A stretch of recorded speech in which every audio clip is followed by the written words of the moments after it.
여러분들께서, 우리 성도들께서 늘 노래하는 게가 무슨 노래일까요? 트로트를 노래를 합니까? 아니면 케이팝을 노래합니까? 오늘 찬양대에서 찬양해 주신데 나의 노래가 늘 예수님의 노래래요. 하나님께 대한 찬양이래요. 나의 기쁨이래요. 찬양해 주신 우리 찬양대 위에 감사를 드립니다.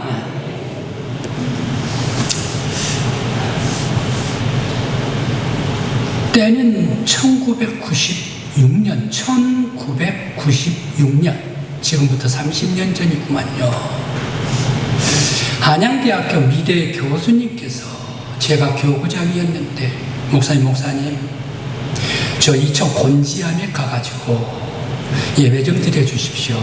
제가 이 가마, 도자기 굽는 가마, 이 연구실을 만들고 그곳에다가 어린이 유치원을 만들겠습니다. 그래서 이 건물을 짓기 전에 목사님 함께 가서 예배를 좀 드려주십시오 해가지고 가서 예배를 드렸습니다. 예배를 드렸는데 이제 이 땅 어디였나 하면 마을 정자나무 바로 앞에였습니다. 그 땅이었습니다. 예배 드리고 난 후에 공사가 시작이 됐습니다. 공사가 시작이 됐는데 동네 마을에서 반상회를 해가지고 이 건물 짓질 못합니다 라고 실력으로 행사를 하면서 마을 청년회에서 막았습니다. 근데 이 교수님은 왜 내가 땅을 사가지고 내가 건물을 짓는데 나라의 허락까지 다 받았지 않느냐, 그런데 왜 내가 집을 내 땅에다가 못 짓느냐 라고 하면서 계속 지었습니다. 그러면서 마을 사람과 함께 추락이 생겼습니다. 문제는 이 교수님이 서울에서 서울의 양반댁에서 오랫동안 생활하면서 기독교 4대 가정이었습니다. 그러니까 정자나무, 농촌에 대한 이해가 없습니다. 더욱더 정자나무에 대한 이해도 없지요. 그러면서 이 마을에 바로 신앙에 대해서 전혀 아무것도 몰랐기 때문에 그 정자나무 바로 앞에다가 땅을 사가지고 집을 짓게 되는 것 아닙니까? 마을 사람들은 난리 났죠. 저 정자나무가 가려지게 되면 우리 마을 다 죽는단 말이야. 이 집을 짓게 하느냐 말이야. 절대 지을 수가 없다라고 실력 행사를 하고 하면서도 거기에서도 내가 짓겠다라면서 아주 찌그덩 하면서 결국에 집을 지었습니다. 이제 제가 한 30년 후에, 20년 후에 얘기를 들었습니다. 그랬더니 어떻게 했습니까? 바로 이 정자나무 곁에 이제 이 도자기 연구실이 그대로 지어 있고 예쁜 유치원이 바로 오른쪽에 지어졌습니다. 그런데 재밌는 것은 이 마을에 바로 이 교수님을 따라가지고 도예 예술을 하는 사람들이, 서울에서 많은 사람들이 이 곤지암으로 찾아왔습니다. 그렇게 하고 찾아오고 또 거기에 어린 아이들은 어떻게 됐습니까? 아주 수준 높은 교수님께 수준 높은 예술을 접할 수 있는 교육을 어렸을 때부터 받게 되었습니다. 그런데 이 마을은 어떻게 됐습니까? 전국의 도예가들이 모여서 함께 활동을 하는 전국적으로 가장 훌륭한 도예가의 마을이 되었더라라는 얘기입니다. 무엇을 얘기를 합니까? 만일 반대를 해가지고 행사해서 거기 만들지를 못했었더라면 농촌의 옛 모습 그대로 올라가면서 또 젊은 사람들은 다 떠나가 버리고 애들도 다 떠나가 버리고 그 마을은 어른들만 살게 되었을 것입니다. 그런데 바로 이 옛 구습이 다 물러가고 새 것을 맞이할 때에 전국적으로 유명한 도예가의 마을이 되었더라라는 얘기입니다. 오늘 성경 말씀 이 비슷한 말씀입니다. 오늘 말씀은 낡은 옛사람을 벗어버리고 새사람을 입으라 라는 말씀입니다. 오늘 왜 바울 사도는 에베소 교회에 각각 사명을 받은 직분자들에게 말하고 있습니다.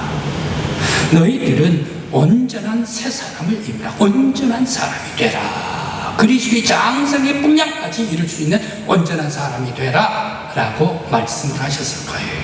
오늘 성경 말씀 바로 읽지를 않은 바로 전에 11절 12절 말씀에 에베소 모든 교회의 직분자들이요, 에베소 교회의 사도들이든 아니면 선지자들이든 아니면 복음을 전파하는 사람들이든 목사든 아니면 교사든 너희 모든 직분자들은 모두가 다 온전한 사람이 되라, 그리스도의 장성의 분량에까지 오르는 사람이 되라 라고 바울 사도가 권면하고 또 권면하고 있는 말씀입니다. 사실 어떻습니까? 사람이 온전해진다고요? 사람이 완전해진다고요? 완전한 사람 세상에 어디가 있겠나? 한 사람도 없을 것입니다. 살다가 역사 속에서 내가 실수 한 번 안 한 사람이 있겠는가? 죄 없는 사람이 있겠는가? 세상에 완전한 사람 하나도 없습니다. 그런데 왜 이토록 어려운 완전한 사람이 되라 라고 에베소 교회에 바울 사도는 명령하고 권면을 했을까 생각을 해봅니다. 사람들을, 에베소 성도들을 개조를 시키려고 했을까? 아니면 에베소 교회를 새롭게 만들려고 했을까?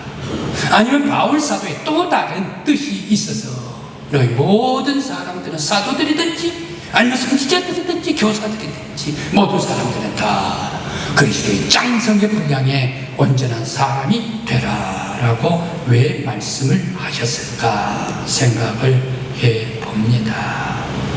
그런데 또 그뿐만이 아닙니다.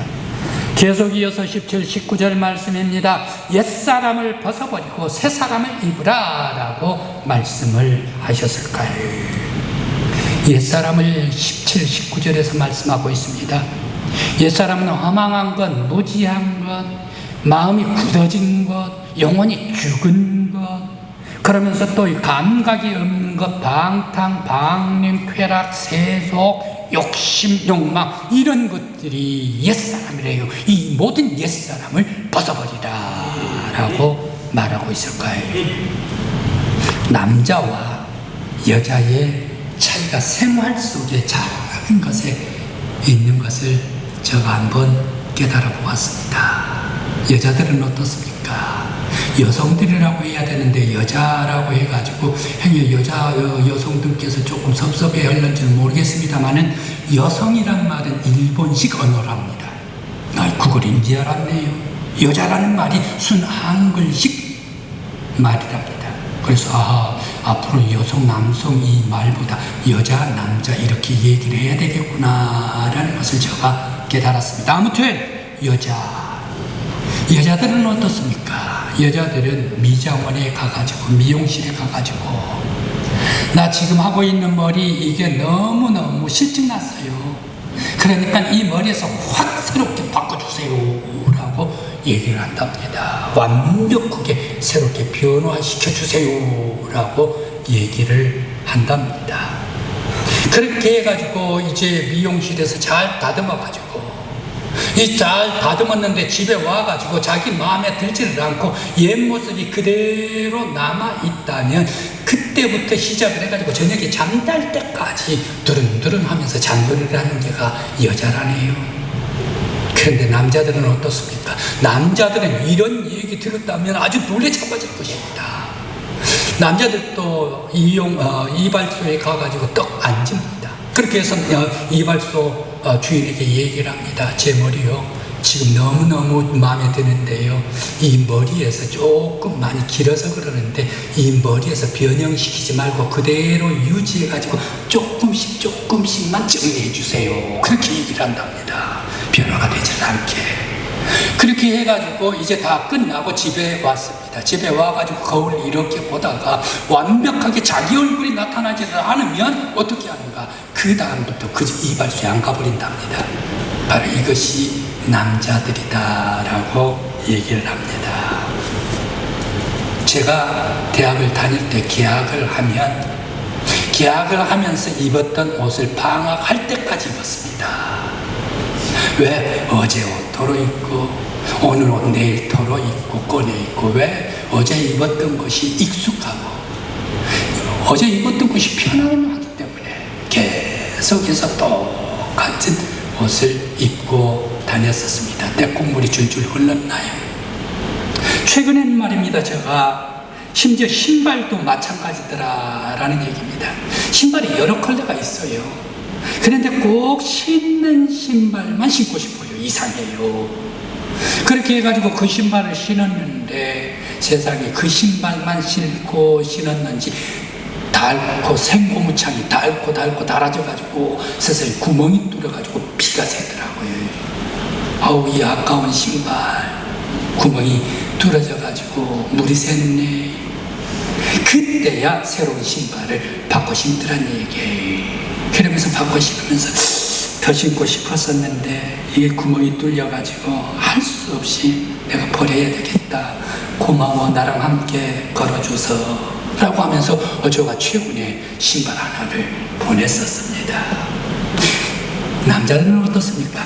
익숙한 것, 그리고 내가 편한 것을 계속 하고 싶은 것이 보통 일반적으로 남자들이 아닐까 생각을 해봅니다. 그런데 오늘 왜 바울 사도는 에베소 교회 모든 성도들에게 너희의 심령이 의와 진리와 거룩함으로 그리스도의 옷을 입고 새 사람을 입으라 라고 오늘 말씀을 하셨을까? 바로 이 에베소 교회 모든 성도들의 마음에 맞지는 않았었는가? 아니면 에베소 교회 모든 이 교회 성도들 구성원들과 함께 에베소 교회가 강인한 교회가 되기를 위해서 바울 사도가 이런 말씀을 주셨을까? 왜 옛사람을 벗어버리고 새사람을 입으라 라고 말했을까 생각을 해봅니다. 먼저 온전한 사람입니다. 온전한 사람이라는 말은 헬라어로 아나탈라이온이라는 말입니다. 완성된 사람이다 라는 얘기입니다. 장성의 분량에까지 이르라 라고 했는데 헬라어로 메트로테스 헤리키아스라는 그런 말입니다. 성장의 분량까지 이르라 라는 말인데 그리스도의 장성의 분량까지 무엇을 얘기를 합니까? 예수 그리스도가 온전하신 분이신데 예수 그리스도 안에 있는 온전한 성품을 너가 다 닮아 가도록까지 온전한 사람으로 가라. 바로 이란 뜻이 바로 이 장성한 분량까지 가라라고 말하고 있습니다. 바울 사도는 에베소 교회 성도들에게 가이드라인을 치고 있습니다. 너희들 옛 구속 가지고는 안 돼. 너희들 지금 가지고는 안 돼. 지금의 이란 생활 가지고는 안 돼. 그리스도의 온전한 삶을 너가 마음과 영혼 속에 받아가지고 그토록까지 성장하고 성숙할 수 있도록까지 너 마음과 심령이 더욱더 넓어지고 성숙해야 된다. 바로 이 결단을 촉구하고 있습니다. 사실은 그렇습니다. 바울 사도가 활동하고 있었을 때에 AD 1세기 때에 바로 그때에 어디가 가장 핍박이 많았었는가? 바로 이 저 애국도 아니었었습니다. 알렉산드리아도 아니었었습니다. 로마도 아니었었습니다. 소아시아 에베소 지역이 가장 교회에 핍박이 많던 곳이 소아시아였습니다. 소아시아 중에 그 중에 여러 많은 교회들이 있는데 에베소 교회는 어떤 교회입니까? 에베소 교회가 중심되는 교회였습니다. 바로 이 소아시아 우리가 7교회를 잘 압니다. 서머나, 보가모, 두아디라, 사데, 빌라델비아, 라오디기아 그리고 에베소 교회 7교회 7대 교회 있지 않습니까? 이 7교회 중에 가장 강력한 교회가 에베소 교회이고 중심된 교회가 에베소 교회였습니다. 에베소 교회 너희들이 잘 써야 돼. 너희들이 온전하게 써야 돼. 너희들이 그리스도의 장성의 분량까지 온전히 올라가야 해. 만일 에베소 교회가 무너져버리면 서머나 교회도 버가모 교회도 사대 교회도 두아디라 교회 모든 교회들도 다 무너져버린단 말이야. 그러니 너가 마침이 돼가지고 온전히 그리스도의 성품을 가지고서 흔들림이 없도록 설 수 있도록 가라. 바로 이것을 바울 사도가 강조를 하면서 모든 에베소의 직분자들 너희들 사도가 되느냐 아니면 에베소의 선지자가 있느냐 복음 전한 사람 있느냐 목사가 있느냐 아니면 또 교사가 있느냐 성도가 있느냐 에베소 교회는 모든 성도들이 다 그리스도의 장성의 분량으로 온전한 교회가 꼭 돼야 한다. 바로 이것을 말씀을 하시면서 온전하라 라고 권면하고 있습니다. 또 에베소 교회는 구습이 있으면 안 돼. 구습을 버려야 해. 예수님께서 십자가에 달리시고 사랑과 희생으로 핍박을 이긴 것처럼 너희들도 십자가의 정신으로 핍박을, 고난을 이겨야 한다. 그러므로 옛사람을 벗어버려야 된다. 나도 지금 로마 감옥에 지금 투옥되어 있다. 에베소는 바울 사도가 로마 감옥에서 편지를 에베소 교회 성도들에게 쓰고 있는 편지입니다. 나도 지금 로마 감옥에 핍박을 받고 있어서 투옥되어 있다. 그런데 교도관 주변에 많은 사람들이 나를 만나면서 회유하기도 한다. 바깥에 더 좋은 곳으로 대접해 주겠다. 훌륭한 곳으로 대접해 주겠다. 너에게 물질적으로 대접해 주겠다. 그리고 너가 잘 먹고 잘 살게 해 주겠다. 그리고 쾌락적인 것도 다 주겠다. 그러니 제발 예수만 배신하라. 거절하라. 바로 이것을 하면서 많은 세상 사람들이 와가지고 회유하고 상담하면서 시험하고 유혹을 해왔습니다. 그럴 때에 바울 사도는 완벽하게 거절해버립니다.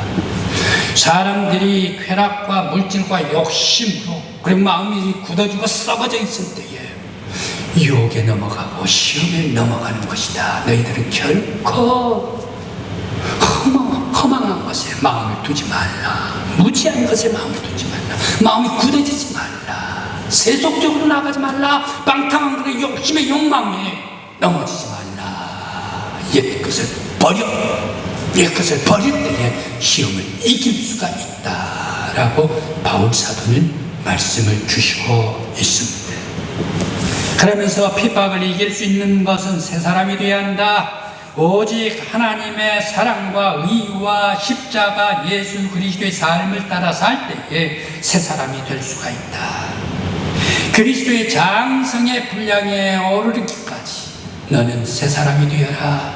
하나님의 의를 가지고 하나님의 말씀인 진리로 너의 영혼 마음속에 깊이 새기고, 그러면서 그리스도의 거룩한 사람이 되어가지고 모든 시험과 유혹을 다 물리치고 승리할 수 있는 예수의 사람, 새 사람이 되라 라고 말씀을 주시고 있습니다. 그러면서 에베소 성도들에게 말씀을 하고 있습니다. 에베소 성도들은 복음으로 말미암아 에베소 교회를 지키라. 성숙한 예수의 삶으로 이 악한 세상에서 하나님의 뜻을 이루어 물러서지 말라. 오직 하나님의 의, 예수의 복음, 성령의 거룩함, 바로 이것으로 교회를 세우고, 더 나아가서 우리 교회를 세울 뿐만 아니라 더 나아가서 세상에 너를 핍박하는 사람들에게까지 복음을 증거하고 예수의 성품을 증거를 해가지고 그들에게 복음을 전파해서 하나님 나라가 오게 하라.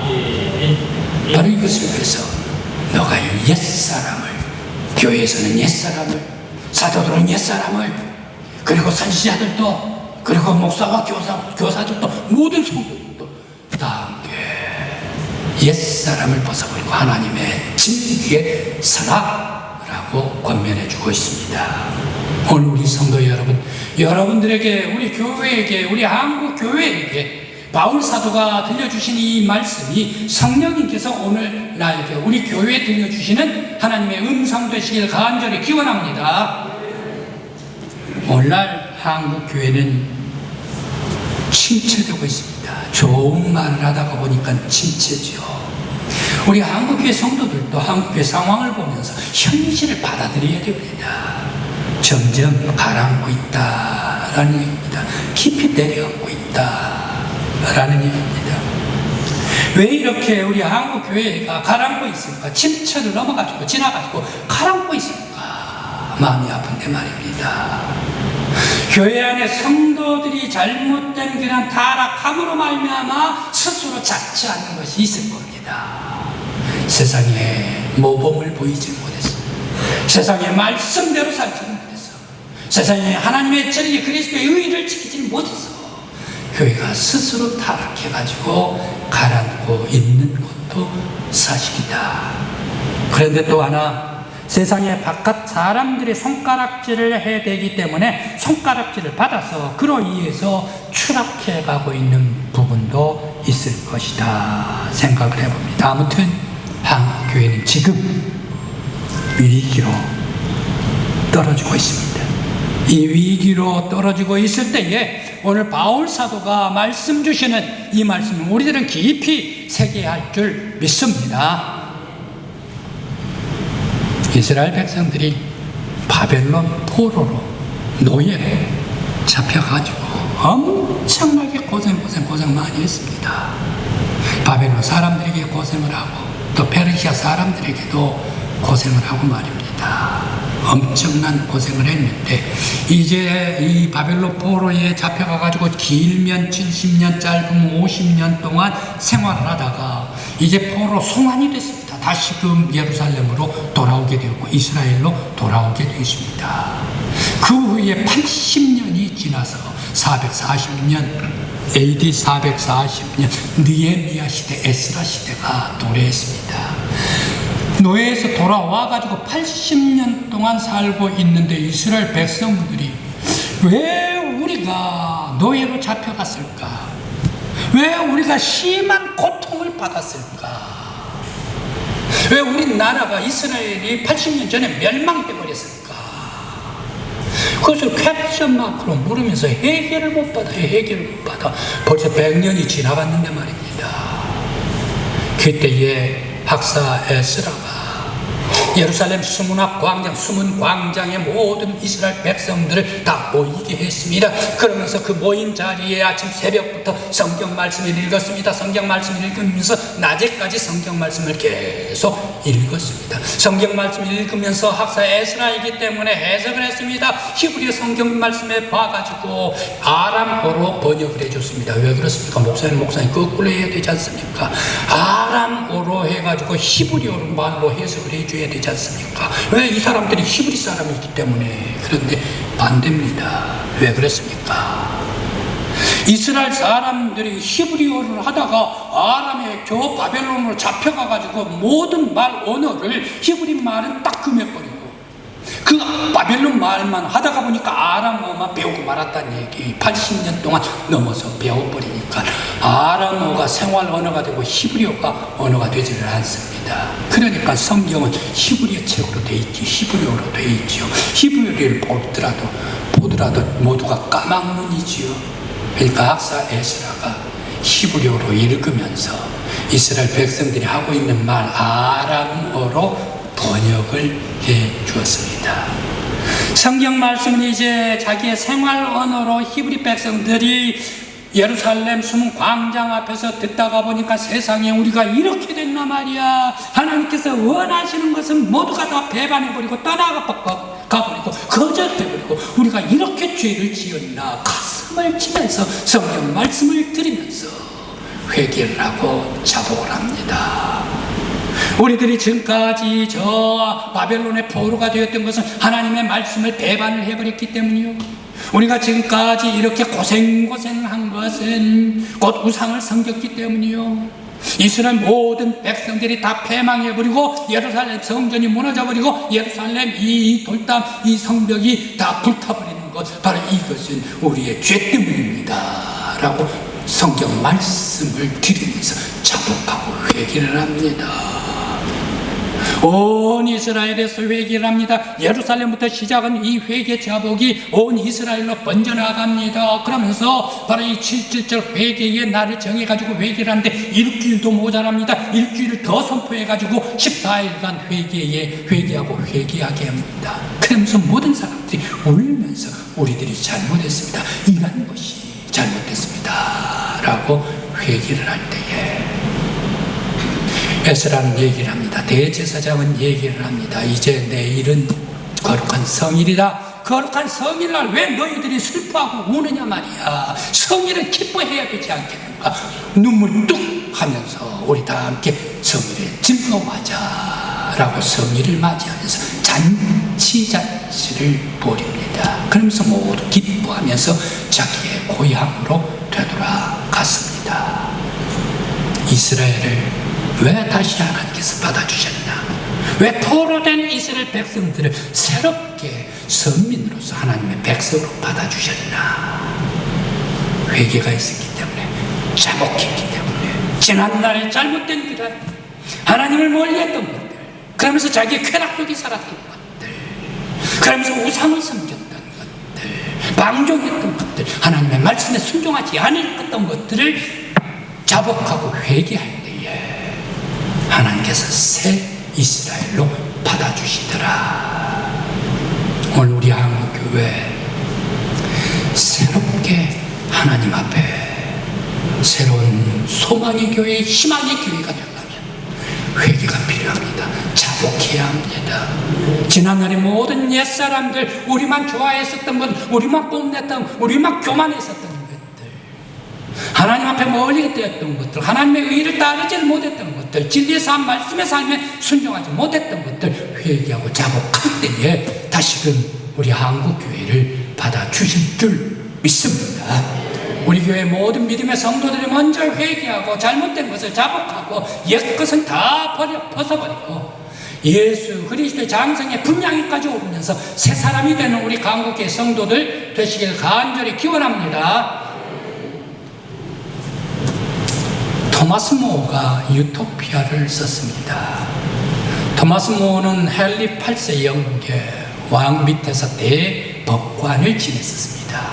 대법관 왕과 잘 지냈었습니다. 그런데 이 헨리 8세가 결혼이 너무너무 난잡해요. 그러다 보니까 이건 안 되겠단 말이야. 왕이 법의 질서를 잘 지켜야지, 의롭게 가야지 하면서 왕을 반대를 해버리고 말았습니다. 대법관이 반대를 하니까 다른 사람보다 왕이 화가 나서 그만 사형 언도를 내려버리고 사형에 당했던 그러한 이 토마스 모어였습니다. 그 토마스 모어가 지은 책이 있는데 소설이 유토피아입니다. 유토피아. 나는 이상의 세계, 나는 아름다운 세계, 깨끗한 세계를 나는 갈망한다. 바로 그것은 욕심이었고, 물질적으로 많이 가진 사람, 적게 가진 사람이 없고, 모든 사람은 세상에 태어났으면 다 평등하고 정의가 바로 지켜지고 공의가 임하면서 모든 사람들이 함께 나누면서 어렵고 가난한 사람들 도와주고 힘든 사람들 위로하고 하는 그런 아름다운 이상세계, 바로 그 세계를 내가 꿈을 꾼다 라고 하면서 유토피아를 썼습니다. 바로 이 소설의 유토피아는 옛사람의 속성인 부패, 불공정, 탐욕, 불효, 이기심, 이것을 다 던져버릴 때에 우리는 진정한 정의롭고 공정한 세상을 만들 수가 있다. 그리고 유토피아의 세계는 죄와 불의가 없고 진리와 거룩함이 춤을 추는 나라다. 이곳에서 모든 세상 사람들이 살기를 원한다 라고 책을 썼습니다. 이 유토피아, 우리 안에 뿌리 박힌 옛사람, 우리 안에 깊이 뽑히지를 않고 우리 안에 아직까지 살아있는 이러한 허망한 욕심들, 불의한 것들, 그리고 세속 환락, 그리고 욕망, 그리고 허망한 것들, 이러한 것들을 뽑아낼 때에 비로소 유토피아가 임할 줄 믿습니다. 의와 진리와 거룩함으로 새 사람을 이룰 때에 아름다운 하나님의 나라가 임할 줄 믿습니다. 바울 사도가 에베소 교회 직분자들에게 얘기를 합니다. 촉구를 합니다. 너희들은 허망한 것 가지면 안 돼. 너희들은 세속하면 안 돼. 너희들은 방종하면 안 돼. 모든 직분자들, 사도든지 아니면 선지자들이든지 아니면 복음 전하든지 목사든지 아니면 평신도든지 아니면 교사든지 모든 사람들은 곧 불의한 것 다 벗어버리고 오직 하나님의 공의와 예수 그리스도의 진리와 성령의 거룩함을 입어야 한다. 새 사람이 돼야 한다. 바로 이것을 말씀하시고 있습니다. 오늘 우리 성도 여러분, 한국교회를 바라봅니다. 한국교회가 지금 신음하고 있습니다. 한국 교회가 신음을 하면 세상은 더 신음을 하게 될 것입니다. 왜 그랬습니까? 교회가 신으면 교회만 없어지면 될 것 아닙니까? 그런데 왜 교회가 신음을 하면 한국 사회가 더 신음을 하게 되는가? 한국 사회의 바이로메타가 교회란 얘기예요. 한국 교회가 이렇게 서고, 한국 교회가 정의롭게 서고, 한국 교회가 진리에 서고, 한국 교회가 예수 그리스도 복음 위에 서고, 한국 교회가 사랑에 서고, 한국 교회가 하나님의 형상을 받아가지고 이 사회 속에 나가게 되면 한국 교회에서 영향을 줄 때에 사회도 한국 교회를 따라서 의롭고 공의롭고 정의롭고 공평한 사랑의 사회를 만들 것이 아닌가. 오늘 성도 여러분, 바울 사도의 음성에 귀를 기울이십시다. 모든 직분자 여러분, 직분자들이 먼저 하나님의 음성을 들으십시다. 곧 에베소 교회의 사도들이요, 선지자들이요, 복음 전환자들이요, 목사요, 그리고 또 교사요, 모든 성도들이요, 우리 에베소 교회가 사회의 많은 핍박과 박해 속에서 우리가 이기고 승리하려면 오직 하나님의 의, 오직 예수 그리스도의 진리, 오직 거룩함으로 옷 입을 때에, 그리스도의 장성의 분량까지 다다를 때만이 우리가 이길 수가 있다. 오늘 이 음성을 듣는 여러분들이 되시길 바랍니다. 그러므로 우리들이 하나님의 의와 예수의 진리와 거룩함으로 옷 입어서 우리 교회가 새로워지고, 우리 사회를 새롭게 변화시키고, 우리 한국 교회가 다시금 기회를 얻을 수 있는 교회가 될 수 있도록 우리가 먼저 회개하고 자복할 수 있는 우리 한국 교회요 여러분들 되시기를 간절히 기원합니다. 기도드리겠습니다.